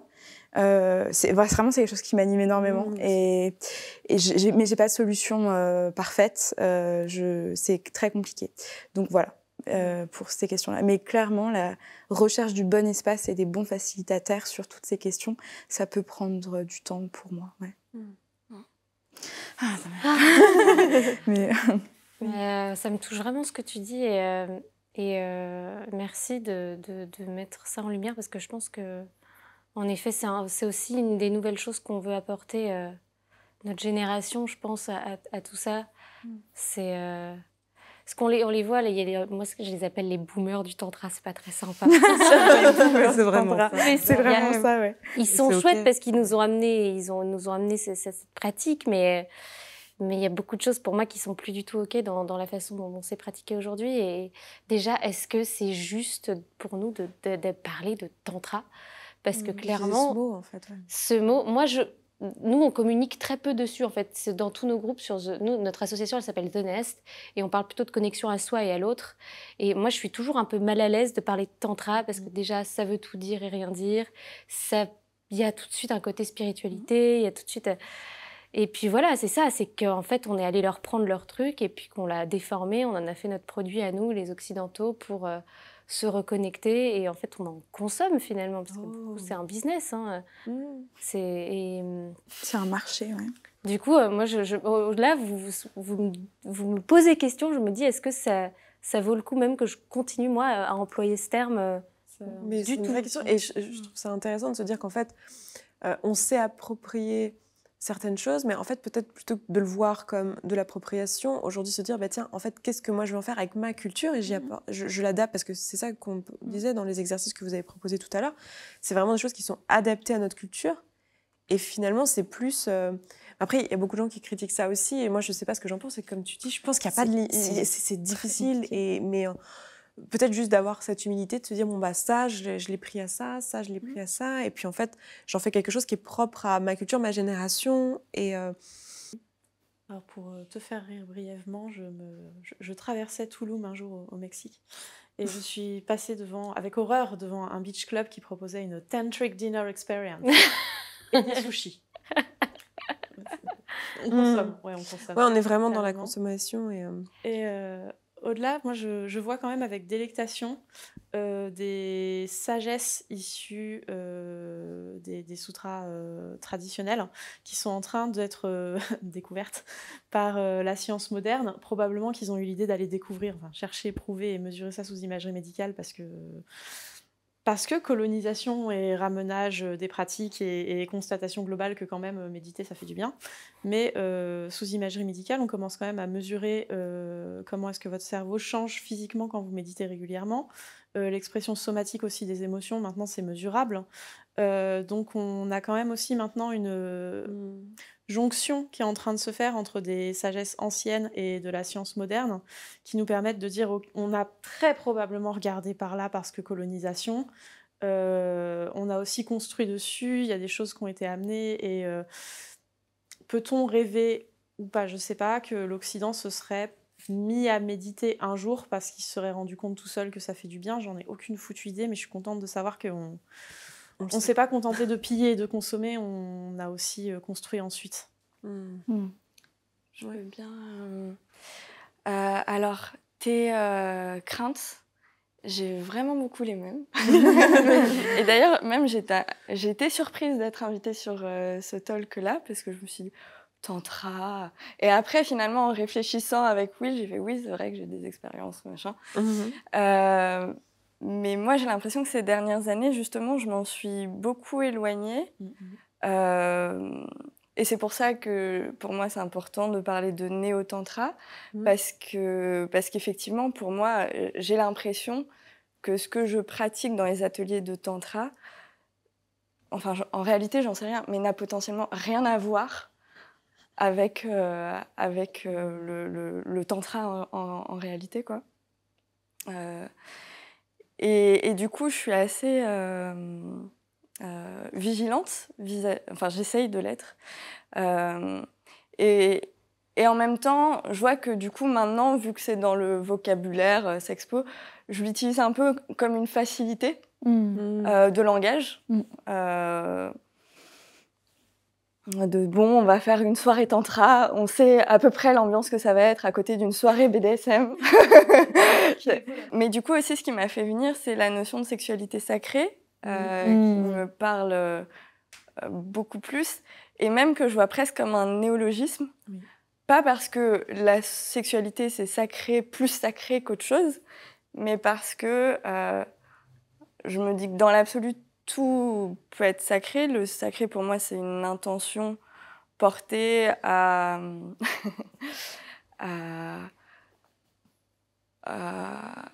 une conscience mise sur le... Comment dire ?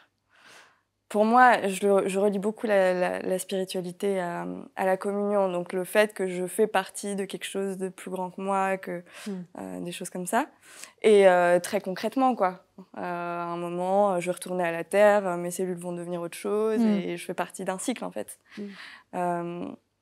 Et je vois au village des Pruniers... Bon, je pars un peu dans tous les sens, mais c'est là. Au village des Pruniers, je sais que même jusque dans les toilettes, il y a des petits mots pour dire voilà, vous rendez ce que vous avez mangé à la terre, etc.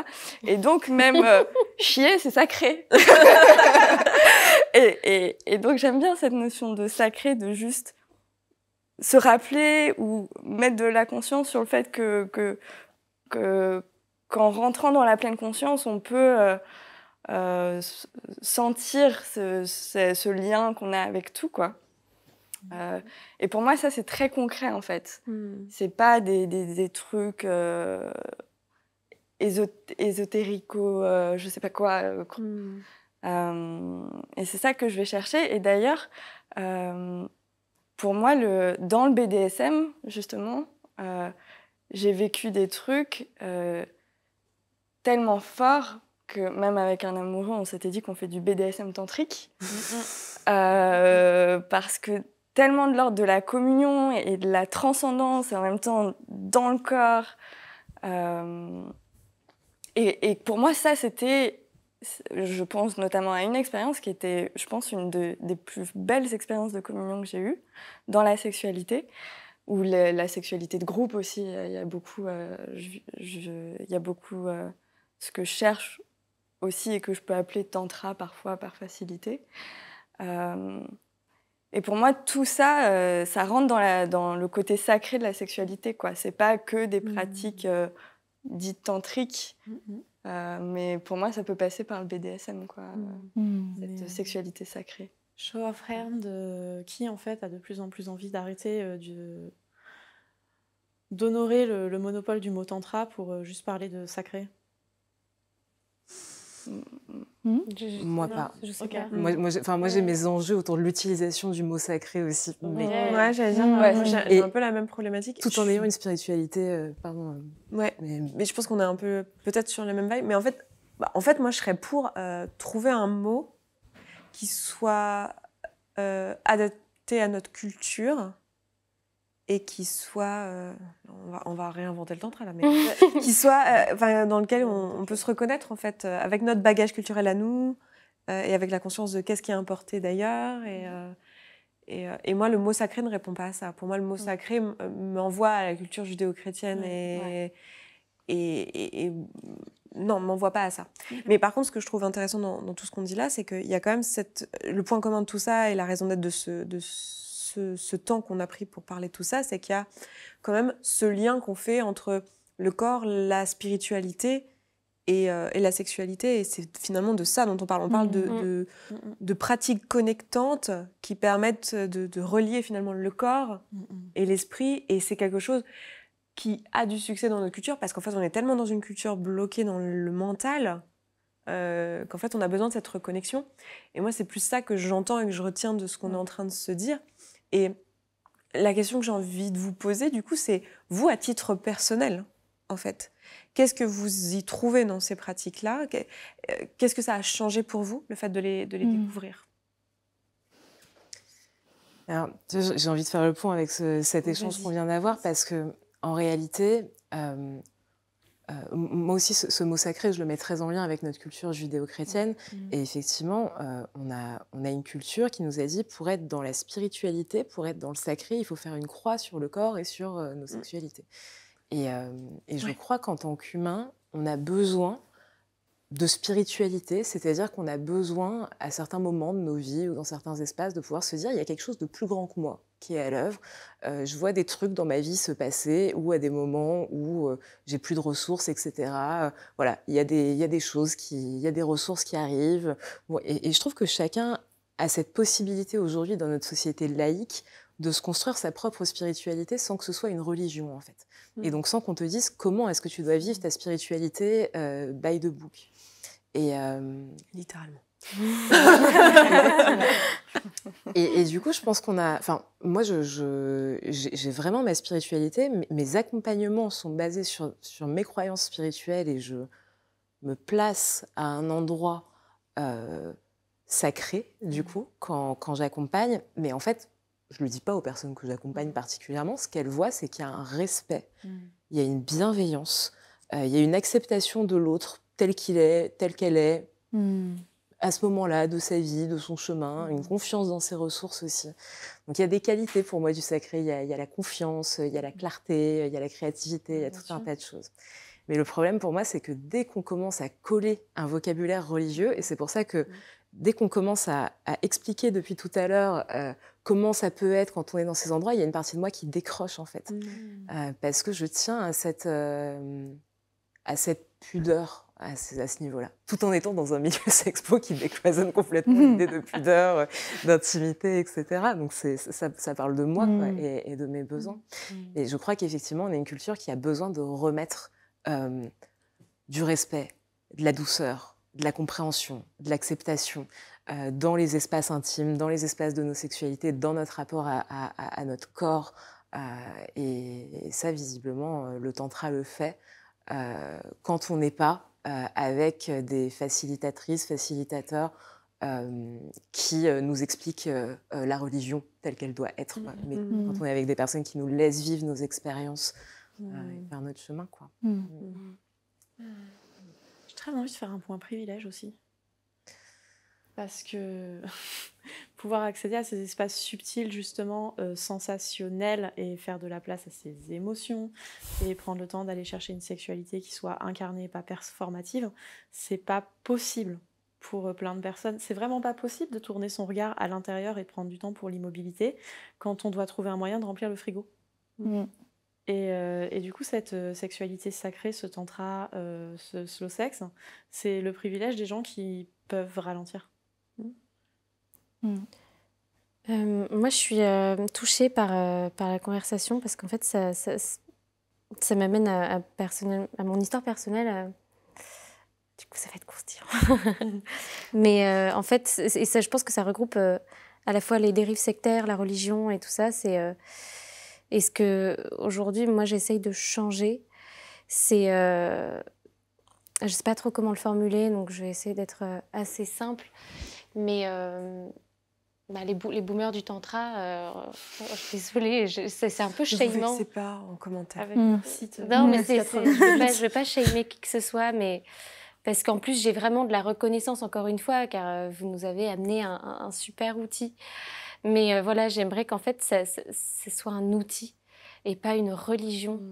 Moi, j'ai eu l'impression que dans la façon dont je peux vous parler, en fait, dont vous organisez les choses, il y a les sachants et les apprenants.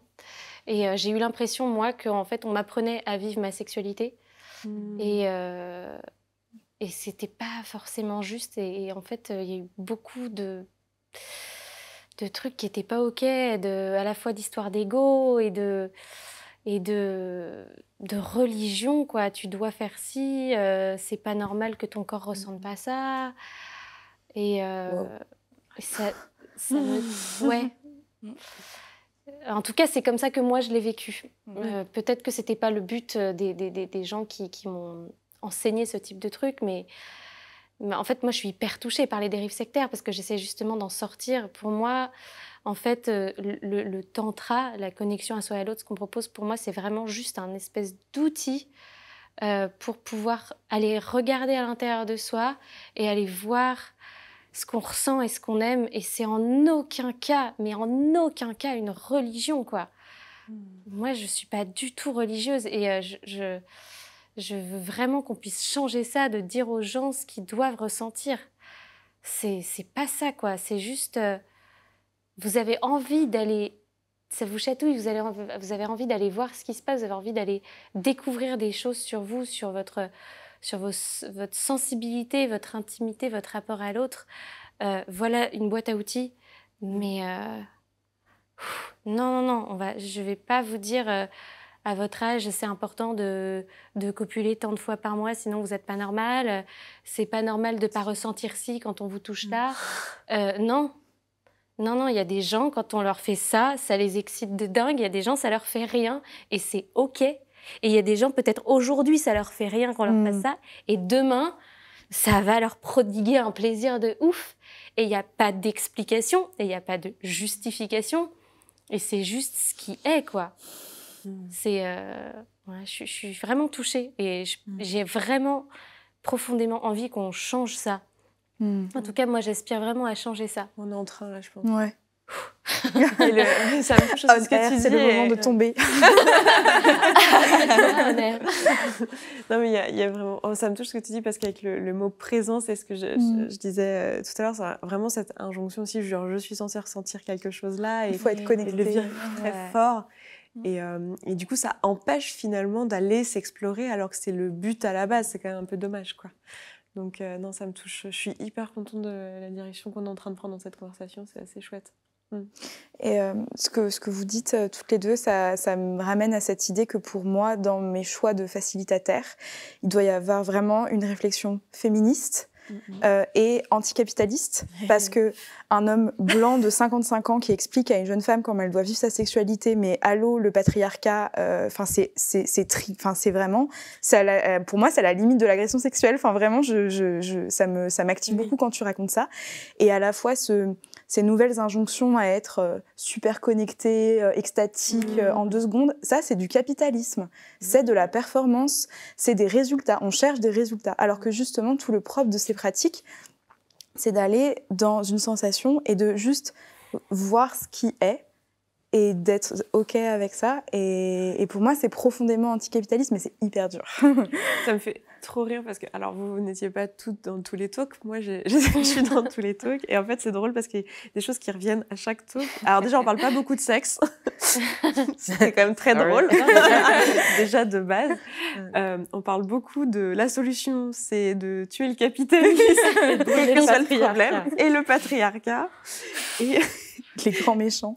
Voilà, et tout est relatif et tout dépend du contexte et chacun vit les choses à sa façon et il n'y a pas une sexualité. Enfin, c'est le truc qui revient aussi à chaque fois. Et aussi ce besoin finalement de cet espace de non-jugement qui a manqué, mais dans toutes les pratiques en fait. Et c'est ça que moi je trouve assez ouf.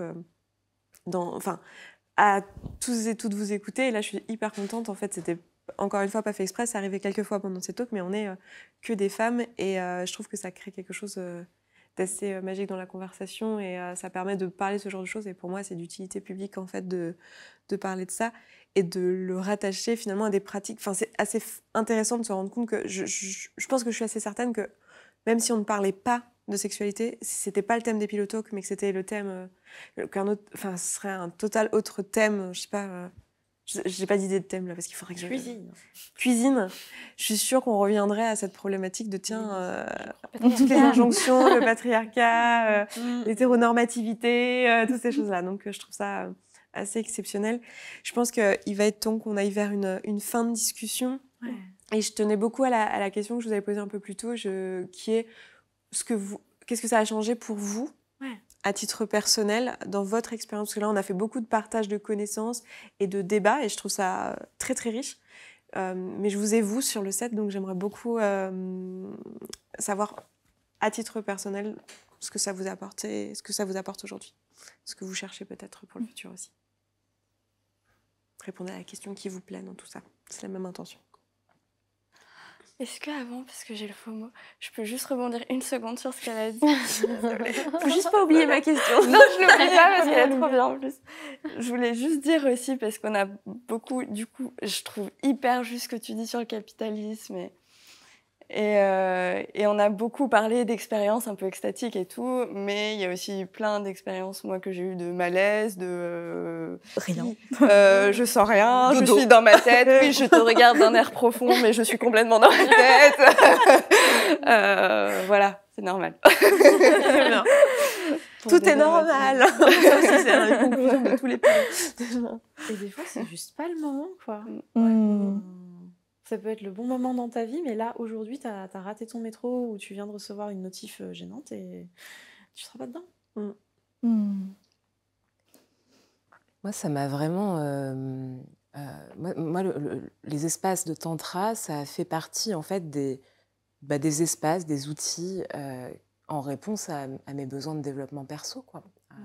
Et notamment, particulièrement autour des questions d'amour, de sexualité, voilà, des espèces d'angles morts dans mes relations que j'arrivais pas à dépasser, où je voyais bien que j'aimerais bien être un peu plus ceci, un peu plus cela, mais j'arrive pas. Et du coup, voilà, pour moi, ça rentre dans l'arsenal des espaces d'accompagnement psychocorporel qui m'intéressent beaucoup. Et en gros, ça va aussi avec... tu parlais de... Ah, je perds une boucle d'oreille. Elles sont jolies. Hein. Marianne, arrête.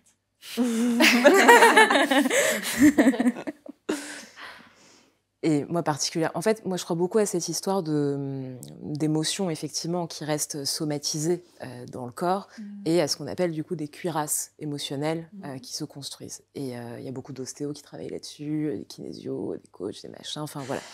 Et en gros... Moi, ce dont je me suis rendu compte, c'est que j'étais bloquée à certains endroits et des espaces de groupe, d'ateliers comme celui du Tantra me permettaient de pointer du doigt là où effectivement, peut-être, j'avais des freins ou des émotions qui n'allaient pas dans la direction de ce que la majorité du groupe pouvait ressentir à tel et tel niveau.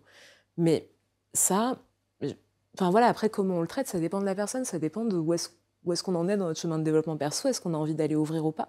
Et le côté, j'ai l'impression d'avoir un problème, tu vois, quand on me dit ça, mais en fait, on a tous des problèmes, on en a tous plein, des tonnes, et en fait, on est complètement capable de fonctionner avec. Et donc, c'est OK, pas de souci. Sauf si, du coup, tu es dans ce chemin de te dire, en fait, moi, là, aujourd'hui, ça m'intéresse, ou j'ai suffisamment besoin de dépasser ce problème-là, et du coup, là, je vais aller voir peut-être le sens que ça a, aller trouver un accompagnement thérapeutique, X ou Y. Mais voilà, moi, je trouve que c'est un très beau moyen c'était un très beau moyen de me connaître et de repérer où étaient mes sujets. Et en fait, à travers le tantra, j'ai réussi à mettre le doigt sur des enjeux liés à des violences sexuelles que j'avais vécues, que j'appelais même pas, en fait, des violences sexuelles. Et du coup, ça m'a pointé le chemin dans mon corps en mode « Ah, ok, d'accord, bon, et oui, effectivement, bon, c'est cool, je sais mon prochain accompagnement, ça va être sympa. Très bien, merci, Namas, je sais pas quoi, dans le respect de votre position. » En tout cas, voilà, moi, c'est vraiment la partie développement relationnel, peut-être même plus que développement. C'est complètement pareil. J'aime beaucoup ce terme, développement relationnel que développement personnel. Je vais prendre la suite parce que je dois avoir un calque, c'est à peine différent. Moi, j'avais énormément lu sur la psychologie et le dev perso, et je pense que vous rigolerez toutes en entendant que j'avais compris. Voilà, donc c'est bon, maintenant je suis parfaite parce que j'ai compris les styles d'attachement, j'ai compris les traumas d'enfance, et du coup, j'ai plus de travail à faire, et le problème, c'est les autres. Super confortable, ça a tenu 2 ans. Tenu. C'est déjà beaucoup. J'ai une capacité au déni assez folle. Et quand j'ai commencé ma formation de coach et d'accompagnante et de professionnelle avec une technique qui est très très enracinée dans le tantra, quasiment le premier exercice qu'on nous a fait faire la première semaine, c'était Total Love. Prends-toi un bain d'amour, vois comment tu te sens, reçois l'amour. Silence absolu dans mon intérieur, agacement total. Et à la fin du call, des nanas qui disent qu'elles ont pleuré des sauts et revécu des trucs d'enfance vraiment importants pour elles, et tremblé et crié. Et... Ok. Manifestement, nous avons un blocage quelque part. Et en fait, à chaque fois qu'on me ramenait dans une pratique dans le corps, dans le moment, dans l'incarnation et dans le corps, et que j'avais pas la chance de l'atteindre, alors que normalement mon cerveau peut faire tout ce qu'il veut, mais apparemment mon corps, lui, il est pas au courant, je savais quel était le prochain point à essayer d'aller dénouer très lentement, parce que s'il veut pas y aller, souvent il y a des raisons, très délicatement, avec amour, et il y a des trucs qui sont toujours pas dénoués, et c'est ok. Mais ouais, pareil, à chaque fois que je rentrais dans le corps et que mon corps disait « ça, t'as pas accès », je faisais « ah Ok. Ouais, merci pour l'info. Après, ça veut pas dire que c'est le moment pour moi d'aller ouvrir ça. En fait, j'ai tenu avec ça X années. Je suis vivante, beau travail. En fait, j'ai d'autres sujets en fait en ce moment et c'est très bien comme ça, quoi. Et du coup, là, ça peut devenir hyper culpabilisant d'avoir des personnes en mode thérapeute, accompagnant, à te dire ah oui, alors là, tu vois ton énergie de vie, non, mais en fait, laissez les gens tranquilles, pour leur chemin, quoi.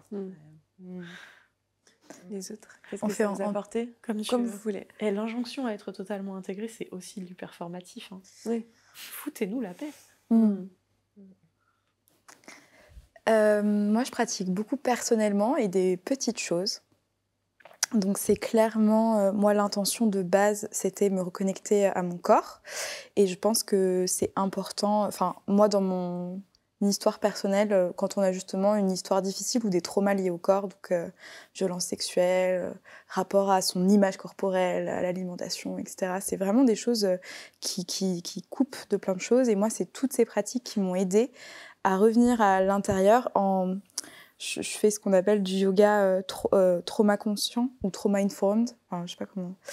Et il y a ce qu'on appelle l'interoception. C'est notre capacité à sentir notre intériorité, donc nos sensations, les zones où il y a de l'espace, les zones où il y a des resserrements, enfin des choses comme ça. Et c'est quelque chose où, quand, de par notre histoire, parfois c'est pas là. Enfin, c'est très difficile, c'est très discret, c'est très ténu, c'est très confus. Et du coup, moi, c'était ça la porte d'entrée. Et petit à petit, j'ai pu vraiment étirer, justement, élargir, avoir des moments où je me sentais en sécurité juste avec moi-même à faire ces exercices-là. Parfois, pas du tout aussi, il se passe rien et on est frustré. Ou parfois, on a la flemme, enfin, normal, quoi, la vie. Donc, c'est vraiment... Moi, c'est ça, vraiment, que ça m'a apporté. C'est cette quête-là. Pour moi, c'est vraiment une quête. C'est quelque chose... J'en ai pas fait aussi mon activité professionnelle pour rien et ça m'anime, mais de fou, quoi. Enfin, c'est vraiment ça. Et par rapport au mode plutôt relationnel, moi, je sais qu'avec mon partenaire, on fait des pratiques des fois de co-régulation. Alors, c'est tout simple, hein, c'est juste quand on sent qu'on est un petit peu activé, respirer ensemble, mettre une main sur la poitrine, se connecter peut-être sans mots, y compris quand on est en colère ou ce genre de choses. Et je remarque aussi les possibilités de connexion sans forcément, parce que je suis très communiquons, etc. Et là, on communique quand même. Et pour finir avec et la suite, je pense que ce que vous décriviez sur des pratiques soit collectives, soit vraiment de connexion intime avec des personnes, avec différentes propositions, invitations. Enfin, moi, c'est des choses qui me rendent très, très curieuse et que pour l'instant, je pratique peu. Et voilà. Et merci d'avoir posé cette question parce que ça me permet de faire le point de moi à moi aussi. Des formations de coach. Hein. Et vous alors je ne sais pas qui veut s'exprimer. Enfin, sur cette question-là de qu'est-ce que ça vous apporte à vous Moi, c'est vraiment... ce qui me vient, c'est la vie. Pour moi, c'est vraiment... On est formation de coach. On a une private joke en SSB quand on est tout le temps en train de faire des ensemble. Mais oui, c'est ouf. Du coup, c'est drôle. En vrai, je suis pas du tout une hippie. Hein. Mais ouais, c'est vraiment... se connecter à son énergie de vie, mais dit comme ça fait vraiment babos. En même temps, on va assumer, non? Ouais. Tu vois, c'est ça qui est chiant, c'est que dès qu'on met des mots dessus, le langage fait que ça déforme l'expérience. Alors qu'en vrai, je suis très terre à terre. Moi, j'écoute du rap français. Ouais, pour moi, c'est vraiment un truc qui me permet de me sentir vivante.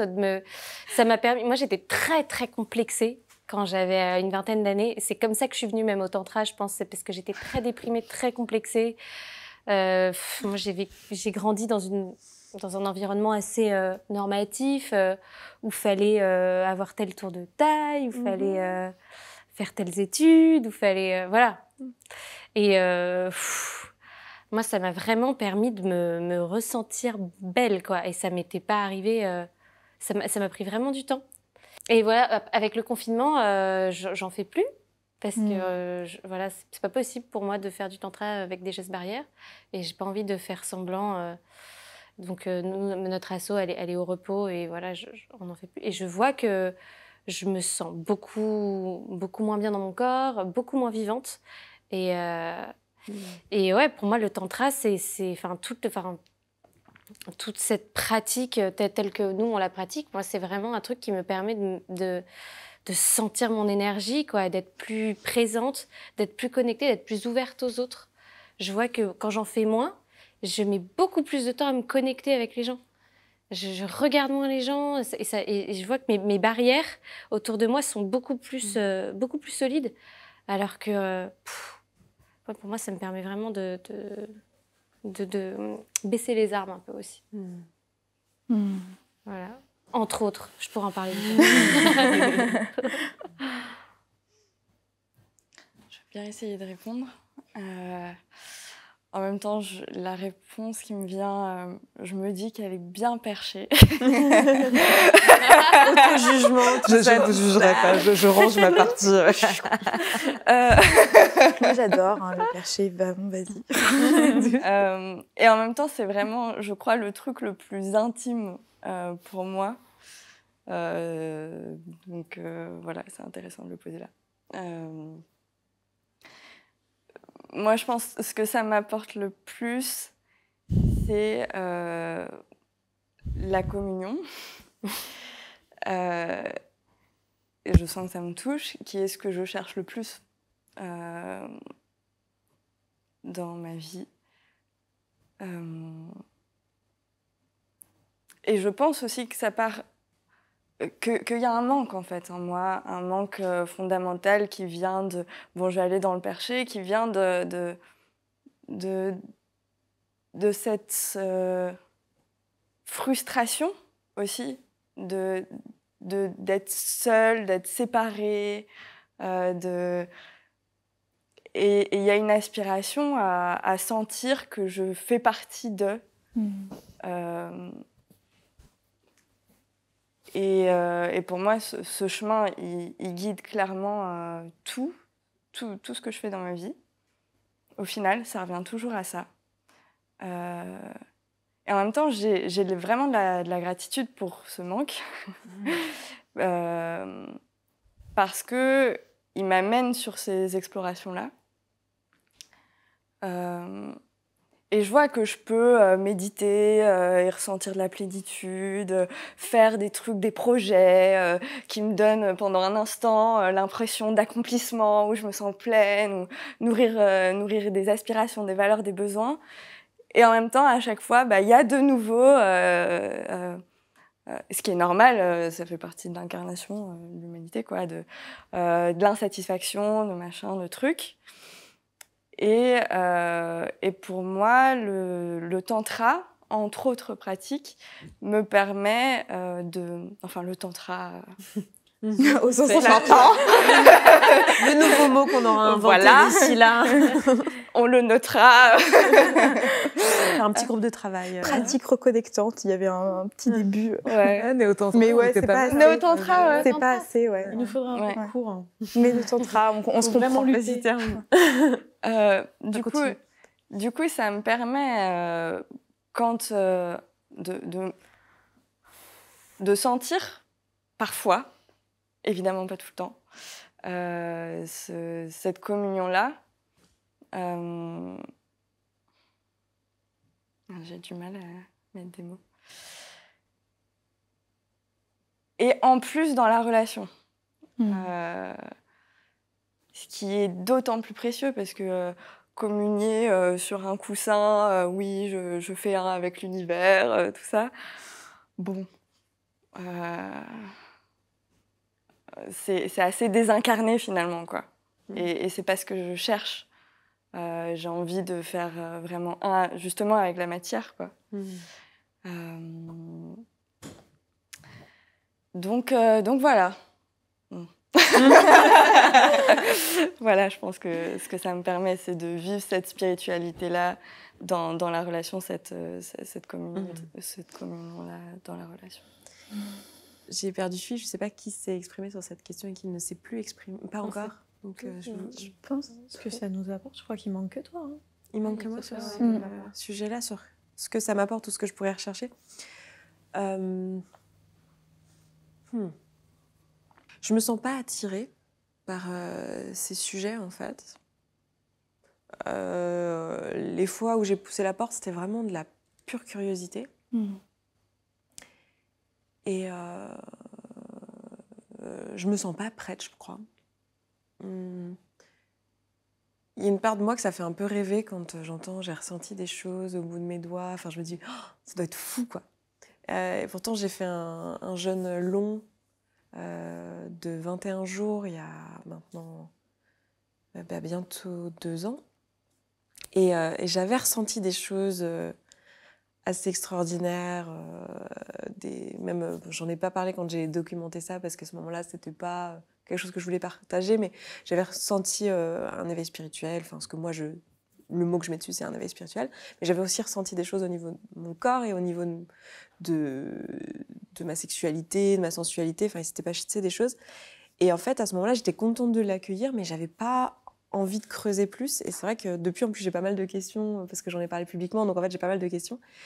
Et je vois que je sais que ça arrivera dans ma vie un moment où ce sera le bon moment pour m'intéresser à ces choses-là et que ce que je suis en train de faire là, typiquement, c'est des choses qui sont les choses qu'il me faut pour être sur le chemin, pour pouvoir être à ce moment-là. Mais je sens que là, c'est pas juste pour moi d'aller chercher ces pratiques. Je pense que je suis plus dans du me reconnecter à mon corps d'une manière beaucoup plus terrienne d'abord.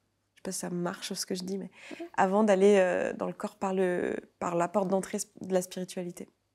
Donc là, je suis un peu comme un enfant émerveillé qui vous a écouté et qui, je pense, cette vidéo, je la fais aussi pour moi dans quelques années, que je la re-regarderai parce que je pense que ça, je l'observerai avec une autre lecture et déjà dans quelques mois, quand je la posterai, à mon avis, il y aura déjà des choses qui auront avancé.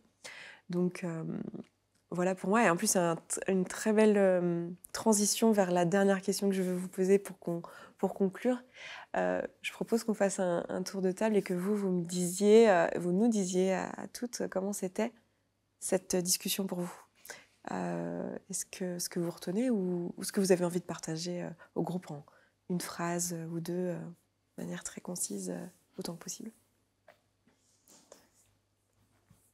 Je vais bien commencer. Vas-y. Ben, moi, ça m'a ouvert l'appétit.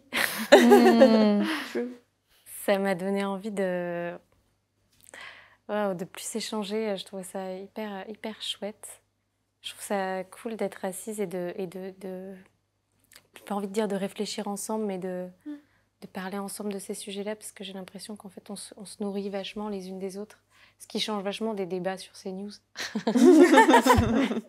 Les gens se disent « Non, c'est moi qui ai raison. Non, c'est moi. » Non, je trouve ça hyper enrichissant de s'écouter et de s'enrichir les unes des autres des différentes approches qu'on peut avoir et des différentes discussions. Je me sens hyper en gratitude de cette discussion. Voilà. Et j'ai envie d'aller plus loin et de continuer à discuter.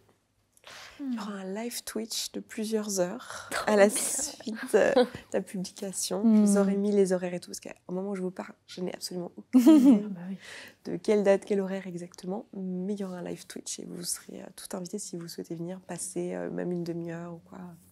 Voilà. C'était chouette. On se le fait en salle. Je me sens connectée, en fait. Je parlais de ces espaces depuis lesquels j'accompagne, mais en fait, c'est des espaces que je cherche et que j'aime cultiver ailleurs et je sais pas, je me sens juste avec vous, en accueil, en écoute, en création. Et c'est beau, quoi. Donc, du plaisir, de la beauté.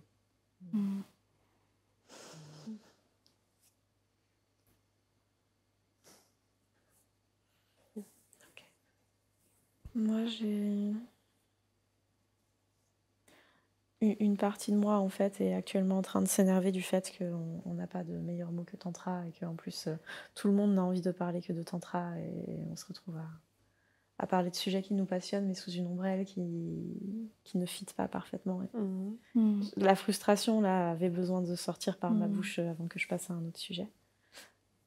Beaucoup la connexion et la gratitude aussi, en effet, du fait qu'on se donne beaucoup, là, on échange, on s'influence un peu. Tu m'as donné envie de réintégrer du chat, vache, avant mes exercices de respiration, parce que ça fait du bien de redescendre et que ça réveille tout. Enfin, vous m'avez toutes donné envie d'un truc à un moment où je sais que l'heure et demie qu'on a partagée ensemble va avoir une influence sur ma pratique, et je trouve ça génial.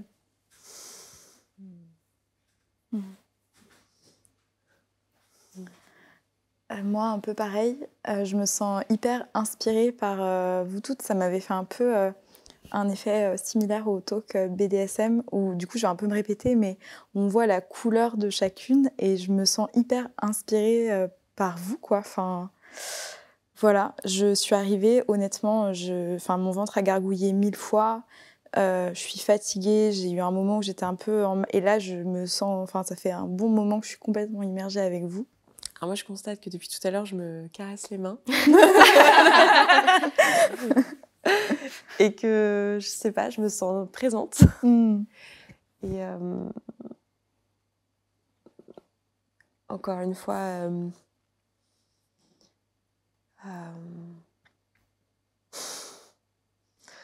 ça va sonner très narcissique, mais c'est pas comme ça que je le ressens. Mais je sais que les mots vont sonner très narcissiques, mais j'ai beaucoup de gratitude pour la moi d'il y a quelques mois, qui a pris la décision de... Je vais pleurer, mais... qui avait très peur et qui a pris la décision de faire ses talks.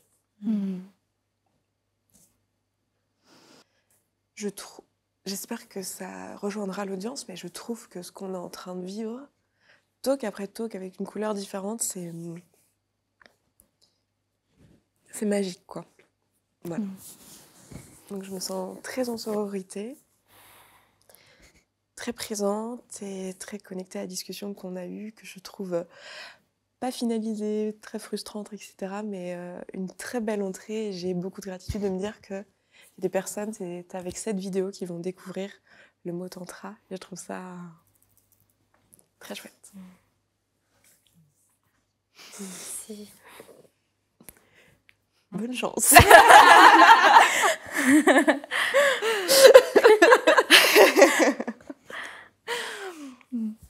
Au point où j'en suis avec la fatigue et tout, là, je crois que ça joue pas mal. Il y a de l'eau.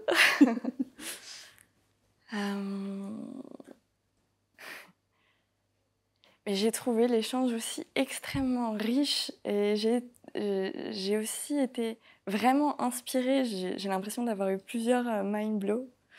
Dont je me rappelle plus parce que je suis trop fatiguée. C'est enregistré. Mais ouais.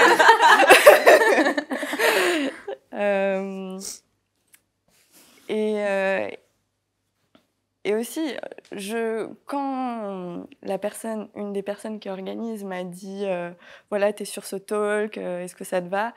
Je me suis pas sentie très légitime et je lui ai dit mais moi et tout. Et finalement, je vois que c'est un vrai sujet qui me touche, quoi. Donc, et je me sens vraiment enrichie, quoi, par l'échange. Et je vois aussi que, en fait, si je me suis pas sentie légitime, c'est peut-être aussi que c'est un sujet touchy pour moi. Voilà, donc grand merci à chacune. Merci. Et ce sera le mot de la fin, je pense. Juste merci, en fait. De la plus pure manière et sens du mot merci, quoi. Et paillettes.